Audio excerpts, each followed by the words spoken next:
It would be like me and you were talking. You're Alberto. I'm me. And we're talking. Thumbs up, gives Alberto a hug. It's like, hey. You don't make eye contact. I end up watching another stream at another set of Verdugo, locked in. Yeah. And he disappears. And I talk to Alberto again. Yeah. Low key, I think sometimes that's just like awkward when you don't know the other person in like a group, you know? Yeah. I mean, now, after my lessons of Brendan and Noah, I'm like, I'll rope people in a little bit. Yeah. Because everyone's scared. Dude, yeah, that's the real secret, is everybody's scared. Because, like, the first time I met Noah, same thing. I played Marth game 1. And he plays Falco the way he does. Dude, the way he plays Falco absolutely is going to get owned by Marth. And then, I think it was too close for him to like it. But I was having fun, and I knew in my head he's better than me. So I was like, I'm having fun, I'm going to play Mario. Wait, game 1? Game 2. Game 2. That's so funny. Because he clearly wasn't having fun either. Okay. And then me being a melee, new to the scene, I was like, Mario's a fun character. Yeah, you're just like, yeah, this will be funny. That's crazy. He laser capped me harder than he laser capped my Marth. Oh my god. And then I was like, I hate this guy. This guy's a dick. Yeah. And why do you think probably could be Yeah. I mean, low key, he probably does hate Marth. Yeah. Especially at the time. Yeah. And especially like having like I only took like 2 stocks, but that was way too close because I'm a shitter. You know?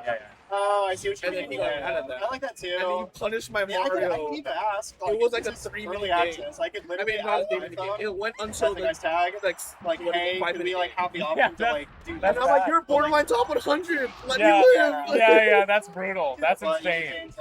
Dude, I was thinking, did you ever know the Marth player named Trolley?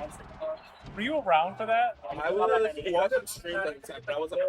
Okay, but you know who Trolley is. Yeah. You know he beat Mega Christmas? And then you can like save Yeah, so Trolley got scared. yeah, so there's like a You know, when he saw me. Because I was like thinking about how you were like, oh yeah, I was like a new Marth, and then like I barely like lost game 1.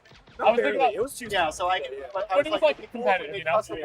Like Trolley literally is like, I shit you not, he was like a 1-2er at our UCI logo.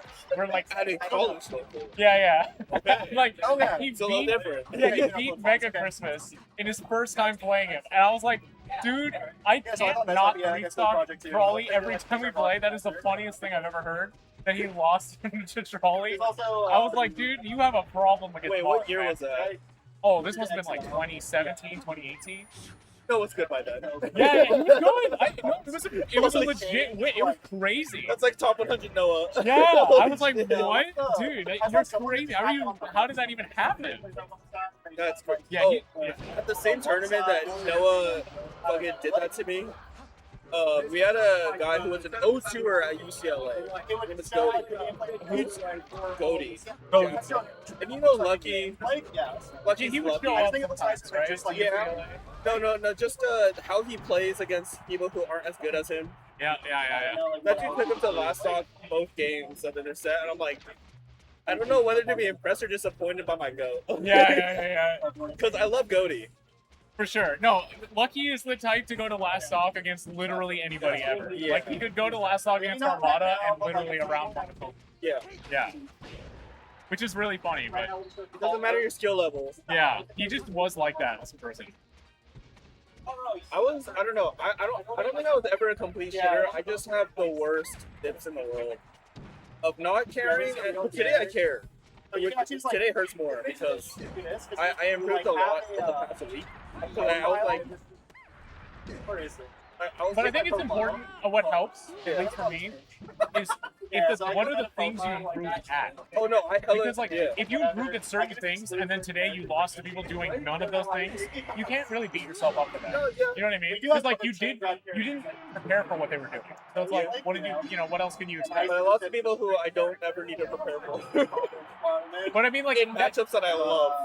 I mean, at the end of the day, like if they're getting better and they're bringing new stuff to the table and you're not ready for the new stuff, like it just means that that's new stuff we need to work on. Yeah. So, I don't even know what to work on. I'm gonna watch the sets and just be like, yeah.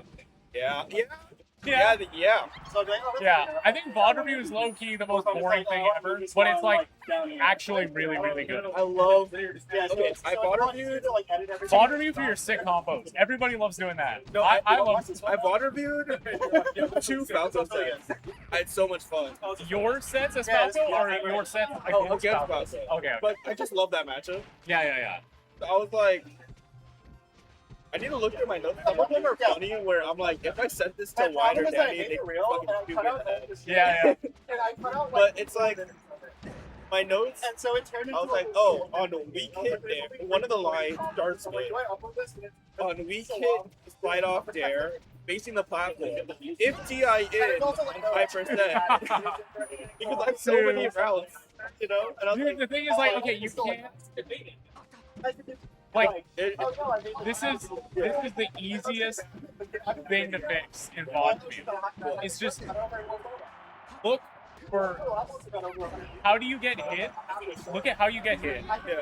and then look not at just like don't just like try to fix every single time you get hit. I have general shit. Yeah, look for like patterns. Like, oh, this kept happening. Like every like third opening was like the same thing every time, and then try to like fix that. One of the notes I wrote is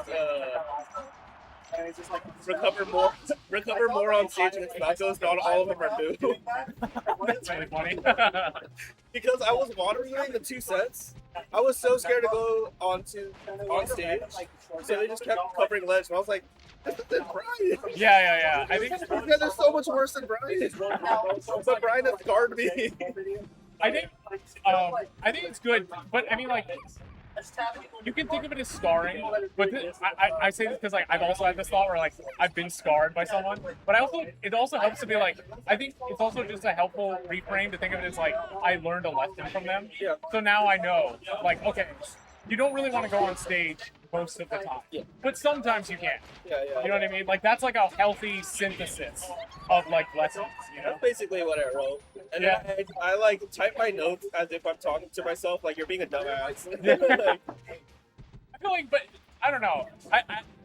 Today, I always tell people like you don't have to talk to yourself in a mean voice, because I do that too. I used to do that. I used to like write notes to myself that were kind of mean, and like in hindsight, I'm like, that doesn't do anything. It's like it's kind of unproductive and it's kind of cruel. Like you don't need to be cruel to yourself. I realized I have 2 voices when I write my notes. One of them. Oh.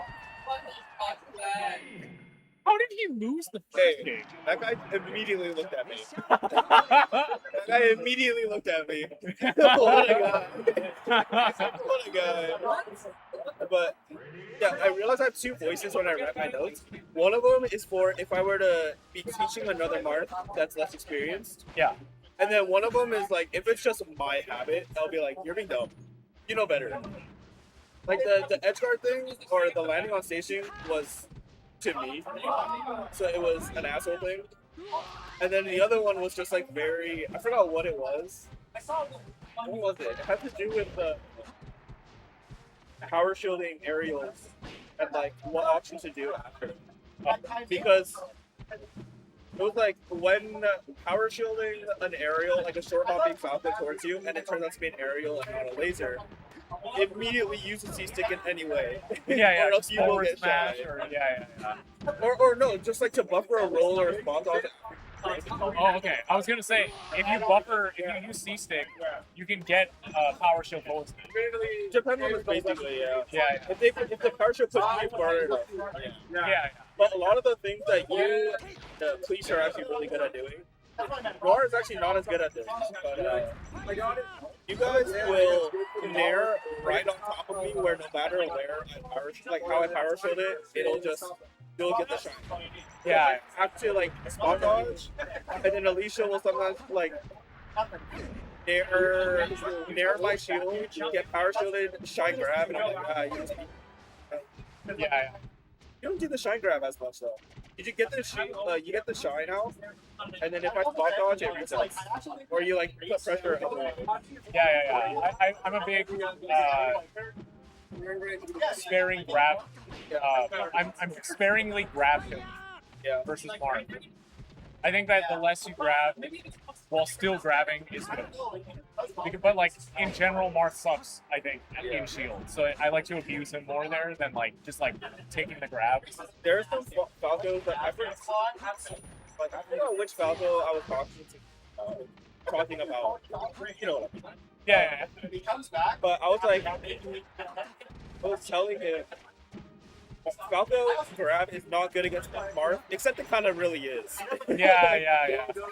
Like, you can't expect much out of it, but you have to make the Marth scared of your even though it's not scared. Yeah. I think, if nothing else, sometimes if they just up throw and wait, that's kind of scary. Because Marth is like he's kind of ass coming down. So, yeah, I think it's like good to do it sometimes for sure. But, the thing I was gonna say about like being mean or like just saying you're dumb is like I do think sometimes I don't know if this is true for you. For me, I feel like sometimes I'm like, oh, I'm just doing that. I have that habit. I just keep doing that. But I think the truth is, if you're being precise, it's not that you're just like falling back into a habit. It's usually that there's actually like something specific that's triggering. Yeah. And the more helpful thing to do would not be to just like flagellate yourself or like whip yourself for having a habit, but instead try to like figure out what is triggering you to do that thing. That's why I said everyone saw move. Because I realized you're the trigger. I was like, why do I go to stage like no times against these Falcons that are not good? Yeah. And I was like, oh, it's Brian. Yeah. He punishes me so hard when I get on stage. Yeah. But I mean, like, I think that's good. Like, telling yourself, like, oh, I'm thinking about, like, the time I played someone who did punish me for that, so that's why I did it again. Yeah. Against you, it's upping on stage and also air dodging on the way down. Because you just wait for my air dodge every time. Yeah, I think the secret sauce is if you're able to drift onto stage fairly, sometimes not doing it. Just fastball and land on the stage. No, even if I'm getting hit in the center stage and you're juggling me, I will sometimes air dodge down. And in the beginning it would work. Yeah. And then it stopped working one day. But I kept doing it. I just get back. Yeah. Yeah, I think the big thing is you have to have a few different mix-ups, and like if the only thing you're doing is like just like air dodging every time, I will just eventually like catch on and start punishing it. Yeah. So I do think that like it's a hard situation. Like coming down is just tough, but I do think that like mixing up like fastball, empty land, dude. That's so good. Okay, this is something I don't think I see you ever do, and I think you could do more. Is this I call it the Oppenheimer option. He does it to me all the time. I've gotten way better at punishing him for it. But it's when you're coming from down above or or up above, and there's a platform under you. The temptation for most Marths is to like falling counter or falling air dodge on the platform. He will just fastball through and then like empty land and then grab me. And like that used to fucking own me. But like now I've become like more aware of that. And so like it's not like he gets punished for it, but it's like at least there's a mix-up. It's a mix-up, yeah. It's something that I can play with. Yeah. So I would just like remember that like sometimes the mix-up is just fall as fast as you can to the ground and do nothing. Yeah. Like if the opponent, like that's like a little cue to give yourself is like, oh, every time I try to air dodge, I counter, I side beat, they always hit me. That means they're waiting for something. So if you don't give them anything to wait for and you just fall, you're gonna get down. I know it's also a tendency for me to not do the step one and run to step 2 and 3 in the mix-ups. Yeah. Like Mojo, sometimes he would just, at 0, he would up throw me. And then he would just up smash me. Like, we're gonna do step 1. Yeah. Why are you trying to SCI already? Right. You're right. Yeah, that's the mix-up. Yeah, exactly. And he would just like short hop up air me or like do something, and I'm like, I can't SCI that. He's like, yeah, you're not supposed to. You forgot step 1. Yeah, you have to just double jump. Yeah. Sure. But that always happens to me. Yeah, I think. Which is why Noir, like, I don't know, I think Noir was always the hardest battle for me. Just because he's like, oh, you're not doing the step 1, dare. Yeah. But he's in what? Oh, Jimmy. Is CEG his initials? Yeah. Oh. Courtney something J. Oh That was, my. that was a tricky up smash. 73? Oh my lord.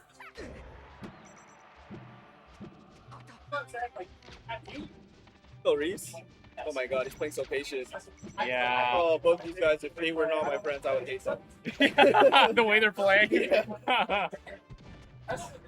And neither of them think they're campers. And they're both gonna watch this and get mad at me. Oh But my it's god. fine. Oh. Wow.